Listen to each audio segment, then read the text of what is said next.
আসসালামু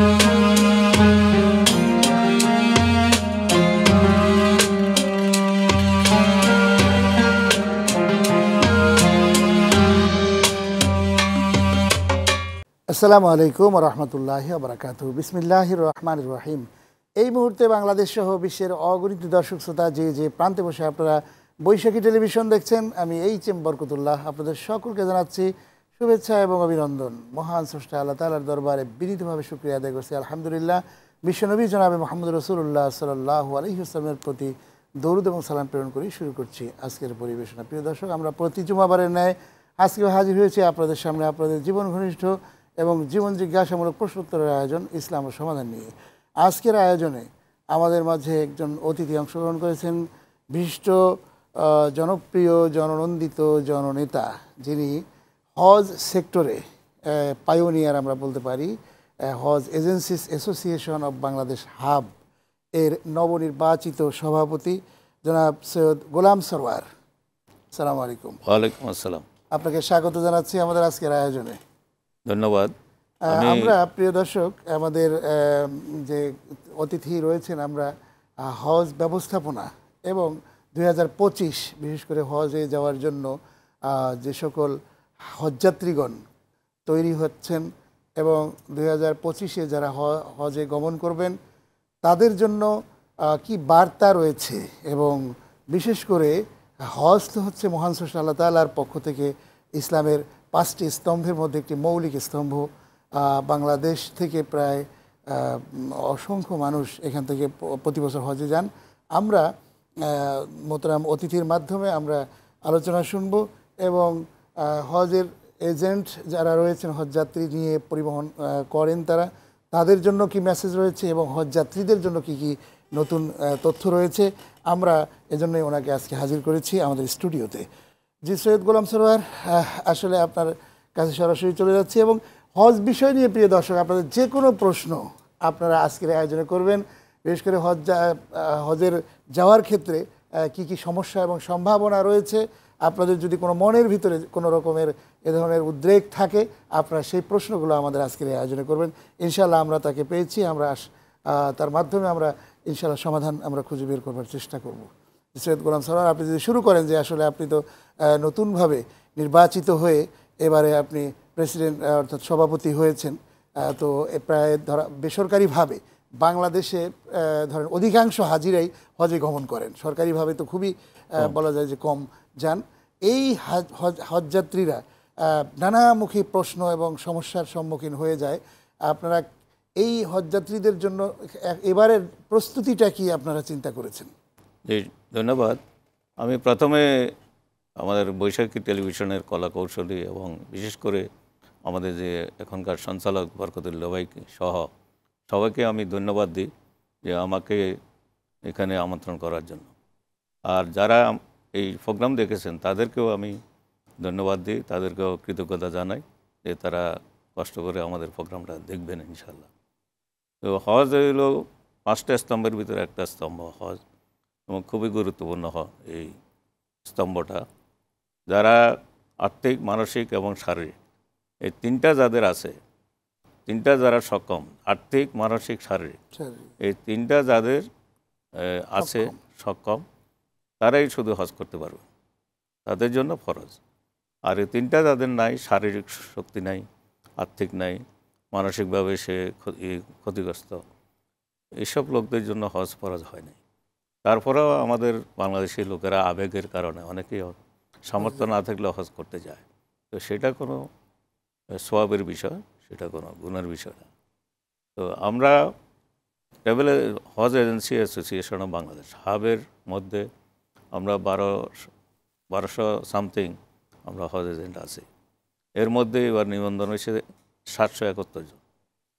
তো 771 জনের মধ্যে আমরা কাজ করতে পারছি মাত্র 70 জন। এটা কারণ হচ্ছে যে 1000 কোটা হওয়ার কারণে আমাদের অনেক হাজি আমাদের সহযোগী এজেন্ট হয়ে গেছে।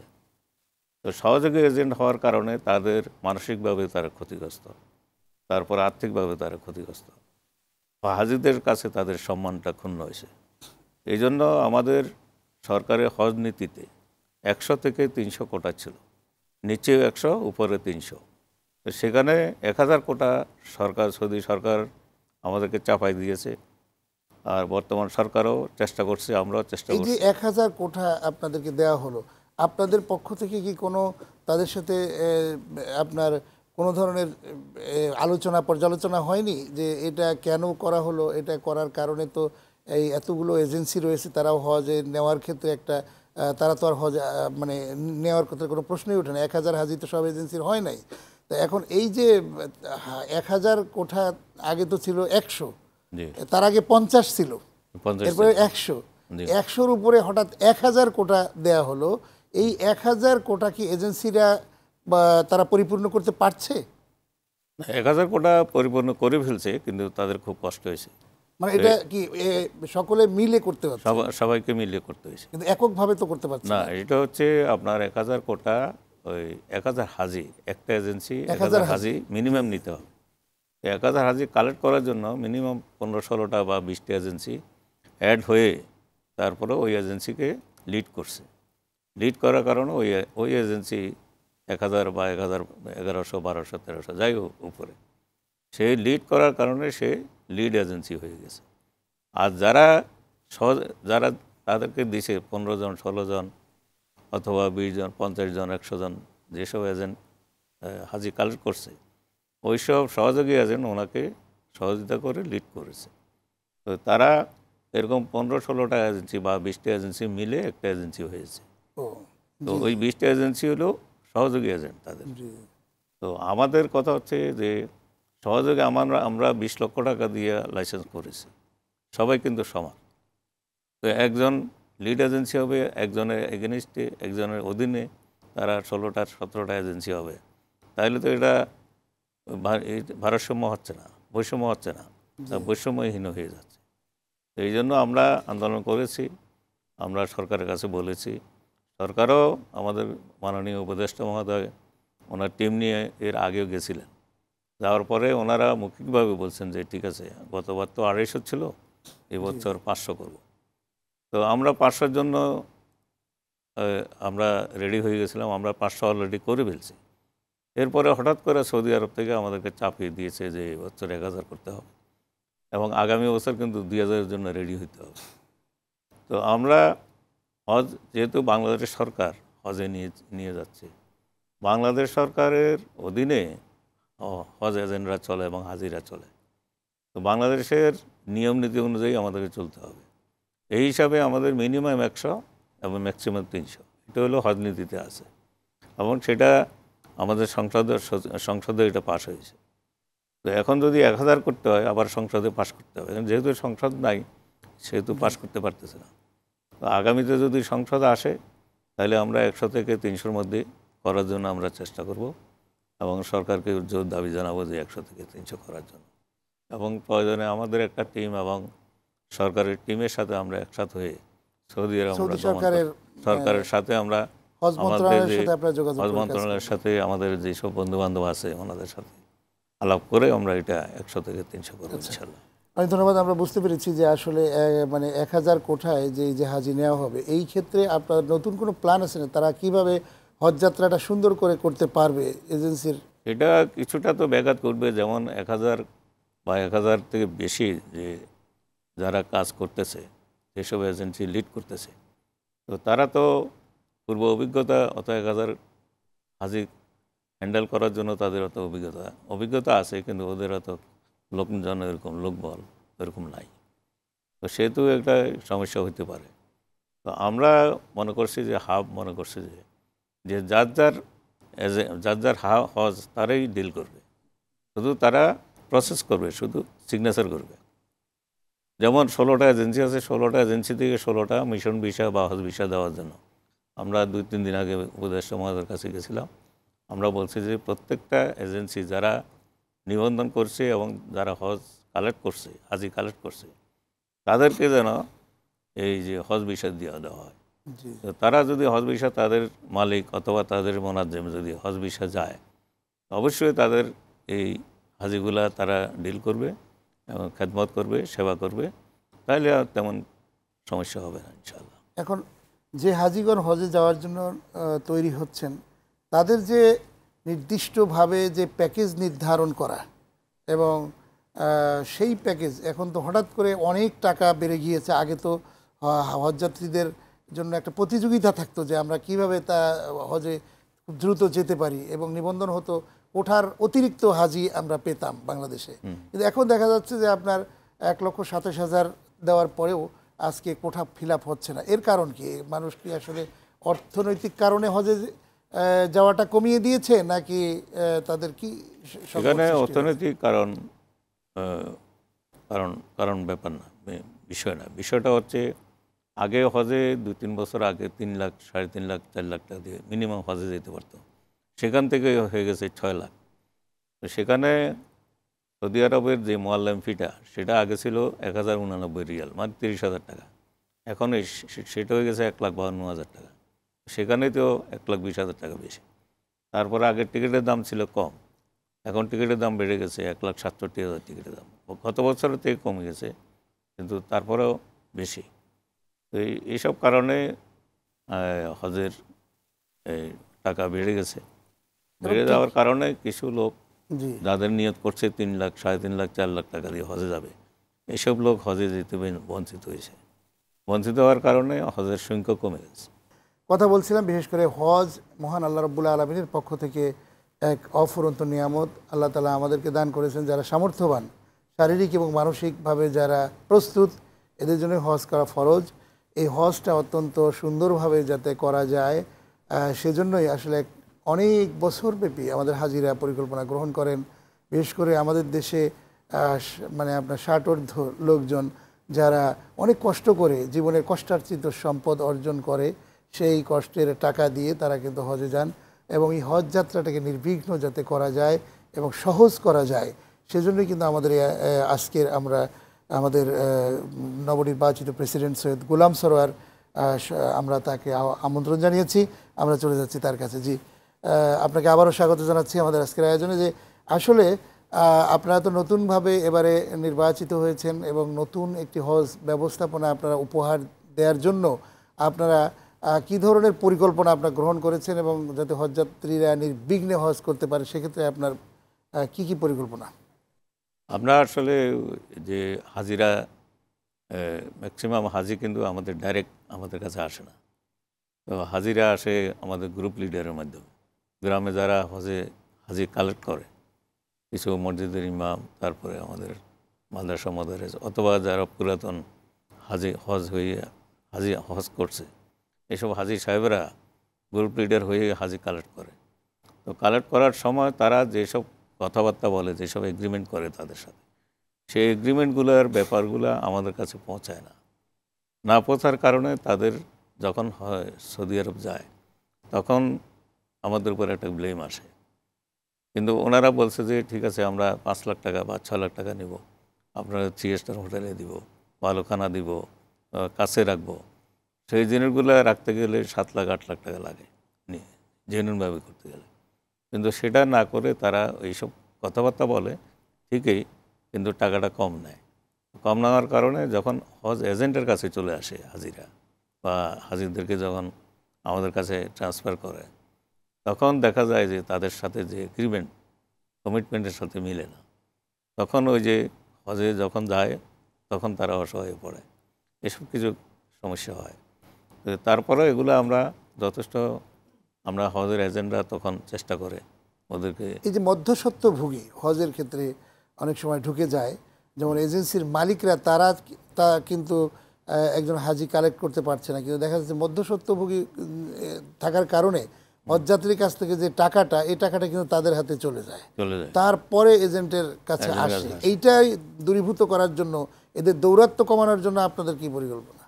আমাদের প্ল্যানিং আছে। আমরা সরকার, আমাদের যে আপনার স্বরাষ্ট্র মন্ত্রণালয় যারা আছে, স্বরাষ্ট্র মন্ত্রণালয় যদি প্রত্যেক থানাতে যদি বলে দেয় যে তাদেরকে লাইসেন্স ছাড়া যেন টাকা না দেয় এবং লাইসেন্স ছাড়া যেন টাকা না নিতে পারে। যেমন আপনার ধরেন বিজিএমইএ ধরেন, গার্মেন্টস ইন্ডাস্ট্রিতে আপনার যখন মাল ইম্পোর্ট করবে বা মাল এক্সপোর্ট করবে, তখন কিন্তু এজেন্সি লাইসেন্স ছাড়া কিন্তু অন্য কোনো গ্রুপ লিডার করতে পারে না। তারপরে আপনার এই যারা হাউজিং ব্যবসা করে, হাউজিং ব্যবসাতে মালিক ছাড়া কোনো গ্রুপ লিডার কিন্তু রেজিস্ট্রি করতে পারে না। বা হাউজিং ব্যবসার ভিতরে যারা যারা হাউজিং ব্যবসা করে তাদেরকে অ্যাপার্টমেন্ট বিক্রি করে বা প্লট বিক্রি করে, তারা কিন্তু ডাইরেক্ট করে, তারা ডাইরেক্ট করে, তারা কিন্তু যাদেরকে প্লট দিয়ে দেয় তাদেরকে ডাইরেক্ট তাদের থেকে টাকা নেয়, তাদের অফিস টাকা নেয়, এবং কোনো গ্রুপ লিডার এখানে নাই। তো এখানে এই যে টাকা কালেকশন যে করে, এটা তো অন্যায়। এই টাকা কালেকশনটা যদি দূরীভূত করা যায়, তাহলে ডাইরেক্ট যদি আমাদের কাছে ডাইরেক্ট প্যাসেঞ্জার আসে, তাহলে আমরা এখানে শতভাগ আমরা কাজ করতে পারি। তারপরেও আমাদের কাছে দায়বদ্ধ থাকে, আমরা চেষ্টা করি যে এবার হজে গতবার বা এবার যতবার আমরা হজ করাইছি, আজকে প্রায় 35 বছর আমি হজের লাইনে আছি, এই প্রত্যেক বছরে আমরা যখনই আমাদের কাছে হাজি আসে তখন আমরা একটা ওরিয়েন্টেশন মিটিং করি। ওরিয়েন্টেশন মিটিংয়ে আমরা তখন সব কিছু বলে দিয়ে যাওয়ার আগে যে আপনার খাওয়া এই ধরনের, আপনার থাকা এখানে হবে, আপনার টিকিট এভাবে হবে, তখন তারা কিছুটা হলেও তারা আগে থেকে রেডি হয়ে থাকে, সেখানে সমস্যা হয় না। যদি ওরিয়েন্টেশন না করে বা তাদের হাজিদের সাথে ডাইরেক্ট যদি তাদের সাথে কথাবার্তা না বলে, তাহলে কিন্তু ওখানে কিছুটা সমস্যা হবে। আর হাজিদের এক্সপেকটেশন অনেক বেশি। যেসব আমাদের দেশে দেখা যায় যে সরাসরি এজেন্টরা কিন্তু আসলে যেতে পারে না, একজন ইমাম সাহেবের মাধ্যমে অথবা কোনো আপনার এলাকায় কয়েকবার হজে গিয়েছে, তাদের সাথে তিনি মানুষদেরকে বলেন যে আমার তার কাছে তার কিন্তু কোনো এজেন্ট নাই, কোনো এজেন্সি নাই, কিন্তু সে টাকা কালেকশন করা বা সে গ্রুপ লিডার সাজিয়ে এটা হজ ব্যবসা করার কোনো অনুমোদন সরকারিভাবে বা আপনাদের পক্ষ থেকে আছে কিনা? না, আমাদের থেকে কোনো অনুমোদন নাই। তাহলে তারা এই দৌরাত্ম্যটা বন্ধ করার জন্য আপনাদের পরিকল্পনা কি? আমাদের প্ল্যানিং হচ্ছে এই বছর আমরা যেহেতু এবার আসছি, আমরা স্বরাষ্ট্র মন্ত্রণালয়ে উপদেষ্টা মহোদয়ের সাথে আলাপ করব, দেখা করব, আমরা বলবো যে যাদের লাইসেন্স নাই তারা যেন টাকা কালেকশন না করতে পারে, সে ব্যাপারে ওনারা পদক্ষেপ নেবে। আমরা প্রচুরভাবে আমরা প্রচারণা চালাবো, মিডিয়ার মাধ্যমে আমরা প্রচারণা, এবং এটা তো জনগণকে, যারা হজযাত্রী তাদেরকে সচেতন হতে হবে। তারা যদি আপনার তাদের খপ্পরে গিয়ে পড়েন কম টাকার প্রলোভন পেয়ে, তাহলেই কিন্তু বিপদ হয়ে পড়বে। আসলে আমাদের এখানে যেমন আমাদের যে এই ক্ষেত্রে আসলে কি করা দরকার, হজযাত্রী কি করতে পারেন? হজযাত্রীদেরকে ডাইরেক্ট আসার জন্য, ডাইরেক্ট এজেন্সির মালিকের কাছে আসার জন্য যদি আসে, তাহলে তাদের অন্তত 99% তাদের সেবাটা নিশ্চিত হবে।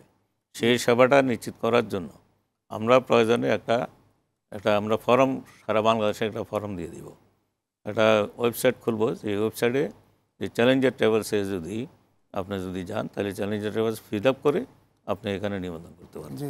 এখানে গ্রামের লোকও নিবন্ধন করতে পারেন। যে কোনো হাজি হজে যেতে গেলে যেন আগে নিবন্ধন করে ফেলে যে হ্যাঁ আমি এই এজেন্সিতে যোগাযোগ করব, তার সাথে কথা বলবো, বা এরকম আরও 10টা এজেন্সির সাথে কথা বলে তারপরে সিদ্ধান্ত নিব।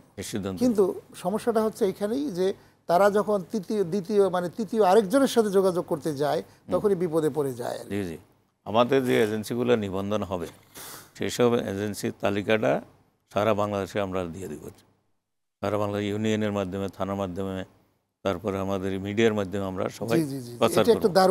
তো সেখান থেকে তারা চুজ করবে কোন এজেন্সিতে তারা যাবে, অথবা যে এজেন্সির নাম্বার, ইমেল নাম্বার সব থাকবে, তারা নতুন করে যোগাযোগ করে অথবা আমাদের অফিসে আসবে।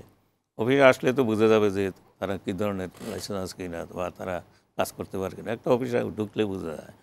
তারপর তারা যখন ডাইরেক্ট হবে, আর একটা কমিটমেন্ট হবে, একটা চুক্তি হবে, হজযাত্রী এবং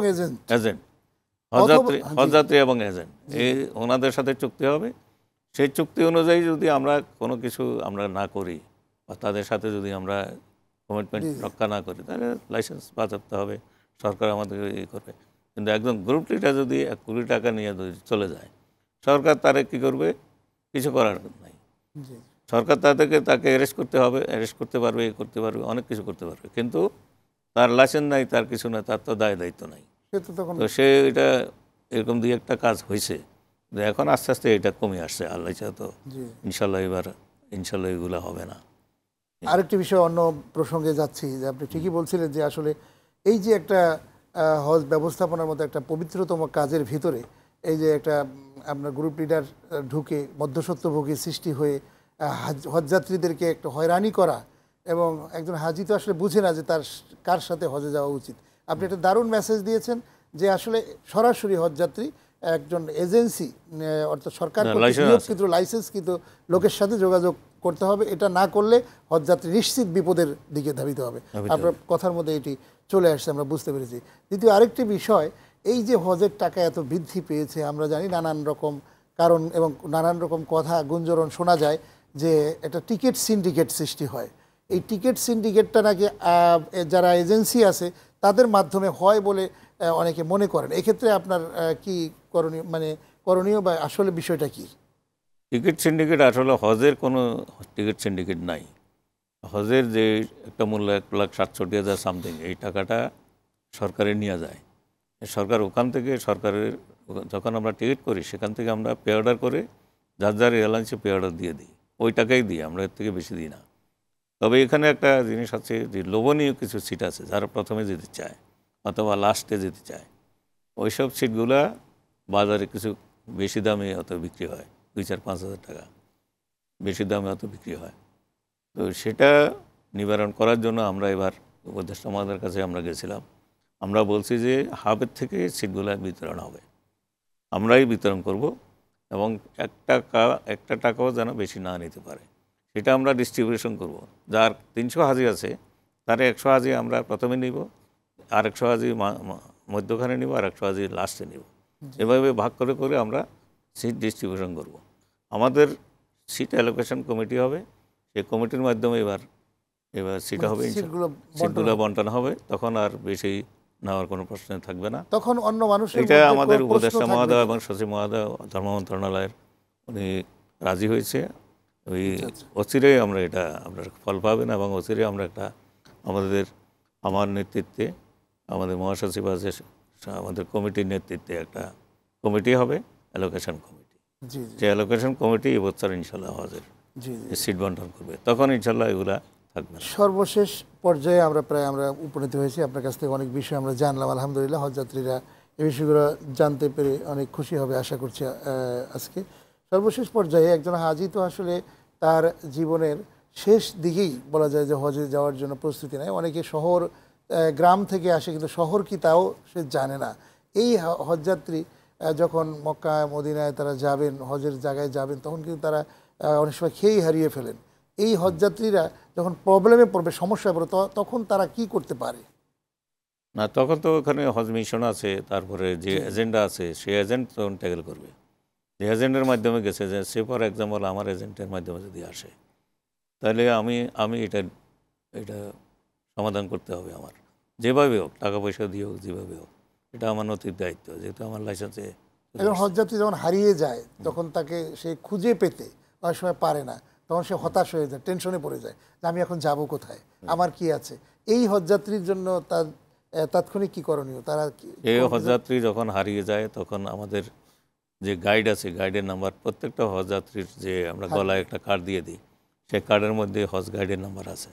সেই নাম্বারে যোগাযোগ করে, তার কাছে মোবাইল না থাকলে সে অন্য কারো কাছ থেকে মোবাইল নিয়ে আসে, মোবাইলে কথা বলবে। কথা বলার সাথে সাথে তখন আমরা ওখানে গিয়ে তাকে কালেক্ট করি। আর যদি একদম কাউকে নাও পাওয়া যায়, তাহলে হজ মিশনে চলে যাবে। হজ মিশনে চলে যাওয়ার পর হজ মিশনের একটা ডেস্ক আছে, হারানো। প্রত্যেকটা দেশেরই তো হজ মিশন, প্রত্যেক আমাদের বাংলাদেশের হজ মিশন আছে, এটা মেসফালাতে আছে। এটা 6তলা বিল্ডিং। তো ওই বিল্ডিংয়ের নিচে একটা ডেস্ক আছে, যারা হারানো যাচ্ছে ওই হারানোর জন্য, ওই ডেস্ক থেকে তখন আমাদেরকে ফোন করে যে আপনাদের চ্যালেঞ্জারের একটা হাজি হারানো গেছে, আপনারা তাড়াতাড়ি নিয়ে যান। তো আমরা ওখান থেকে নিয়ে আসি, নিয়ে এসে নির্দিষ্ট যে তাদের জায়গা, মানে বাড়ি, ওই বাড়িতে আমরা পৌঁছাই দিই। জি, অনেক ধন্যবাদ। আসলে অত্যন্ত গুরুত্বপূর্ণ তথ্যভিত্তিক কথা। হজে যাওয়ার জন্য যে প্রবলেম, সমস্যা এবং সমাধানগুলো আসলে আপনার কাছ থেকে সংক্ষিপ্ত আকারে হলেও আমরা জানতে পারলাম, এবং দর্শকগণ আপনার কাছ থেকে কথা শুনে উপকৃত হয়েছে নিশ্চয়ই। আপনাকে অনেক ধন্যবাদ জানাচ্ছি বৈশাখী টেলিভিশনে আমাদের আমন্ত্রণে আপনি আসবার জন্য।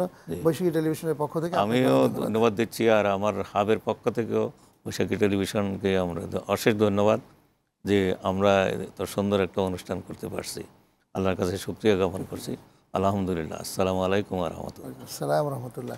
প্রিয় দর্শক শ্রোতা মণ্ডলী, আপনারা এতক্ষণ দেখলেন হজ এজেন্সিস অ্যাসোসিয়েশন অব বাংলাদেশ হাবের সম্মানিত সভাপতি আমাদের মাঝে আজকের লাইভে অংশগ্রহণ করেছিলেন এবং উনি অত্যন্ত গুরুত্বপূর্ণ তথ্যভিত্তিক কথা আমাদের মাঝে জানিয়েছেন। আশা করি হজের জন্য যে প্রবলেমগুলো হয় এই প্রবলেমগুলো সলভ করবার জন্য আসলে ওনারা প্রস্তুত থাকেন। আশা করি সামনে যে হাজিরা হজে গমন করবেন তাদের জন্য যে ডেস্ক রয়েছে মক্কাতে এবং মদিনাতে এবং হাবের পক্ষ থেকে রয়েছে এবং সরকারি ব্যবস্থাপনায় রয়েছে, কোনো টেনশন নাই, হাজিরা হজে নির্বিঘ্নে ইনশাআল্লাহ যেতে পারবেন এবং আরও যে অন্যান্য প্রবলেমগুলো হয় সেখানে সলভ করার জন্য ওনারা রেডি থাকবেন, তৈরি থাকবেন। সবাই ইনশাআল্লাহ কোনো টেনশন মুক্তভাবে আল্লাহ রাব্বুল আলামিনের এই পবিত্র কাজটি সম্পাদনের জন্য সবাই যাতে সুন্দরভাবে করতে পারেন সেই প্রত্যাশা মহান স্রষ্টা আল্লাহর কাছে করেই আজকের মতো এই আয়োজন থেকে বিদায় নিচ্ছি। আমি এইচ এম বরকতুল্লাহ। আপনারা সবাই ভালো থাকবেন, সুস্থ থাকবেন। আল্লাহ হাফিজ। আসসালামু আলাইকুম ওয়া রাহমাতুল্লাহি ওয়া বারাকাতুহু।